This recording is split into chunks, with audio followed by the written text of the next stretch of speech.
to another Fashion Week instalment of Morning Tea. Our guest today is actor Alan Cumming.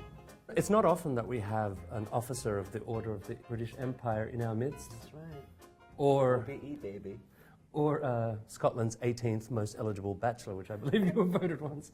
Talk about damning with faint praise, right? I know. How long was the list, I wonder? There's so many, like... I'm not eligible anymore, so, you know, it's one of my old statistics. You're married now, aren't you? I'm married, yes. When I do the corny talk shows, they always go, Alan, you're the first guest we've ever had who's been married to a woman and a man. and I always go, but not at the same time. And now that you're a married man, it doesn't sound like you're slowing up at all. But do walk me through some of the projects that you have at the moment. Well, right now, my day job, as it were, I'm in The Good Wife on CBS. Every week I'm so excited when I get the script. It's just something so different for me to do, and I think the audience actually recognise that as well, which is quite a nice thing. Different from what? From playing a horse and a smurf? Yes. You know, I don't play many normal people. You have the second edition of your fragrance, Second Cumming, is out. The Second Tell me a little bit Coming about is here. that. Well, the great thing about the Second Coming is that all the money goes to charity. And Christopher Brosius, who's the nose, had the idea to... Because the first thing was so mass-produced, and this is more of a small India version, and so he suggested we should do this project. And of course, getting to call it the Second Coming is pretty great. And I love the fact that it's an oil. I enjoy an oil more than a spritz. So obviously you're joining us during Fashion Week, and you know you're no stranger to the fashion arena. Are you planning to attend anything? Well, I always go to my friend Cynthia Rowley's. I love her shows. I think I'm going to the G-Star one. I mean, I think I would say, as a little note to fashion people, they're called fashion shows. You know what I mean?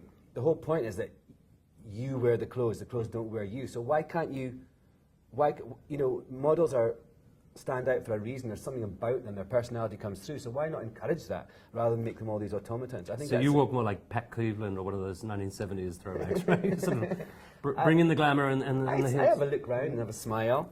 It reminds me, I mean, you've been known to rock a man frock, and you're not scared of sort of making a bit of a splash on the red carpet, which leads me to my next point, which is we're in the middle of this kind of red carpet silly season. And I know you like to have fun with it, and sometimes you get in trouble, and you've been lambasted in the press for what you wear. But what's your take on the celebrity circus that is Oscars season?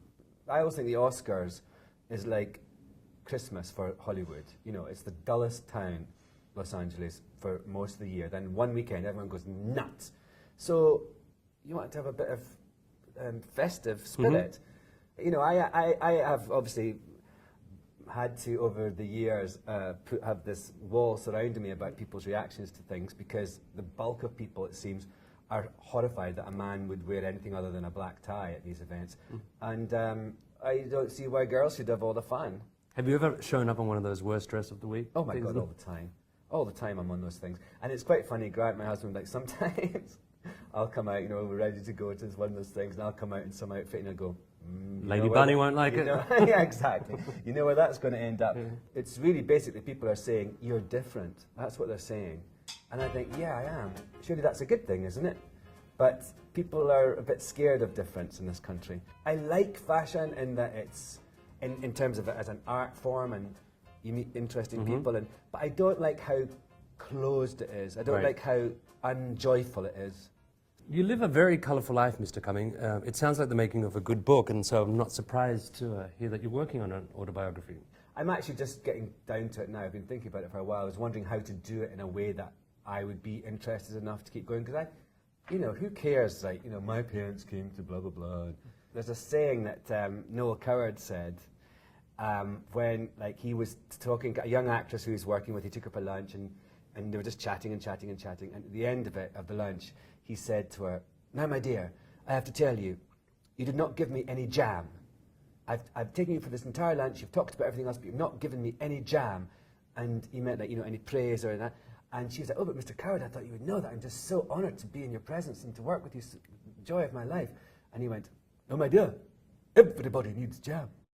Well, we look forward to Everybody Needs Jam, and thank you for coming. Thank Cheers. you. It was fun.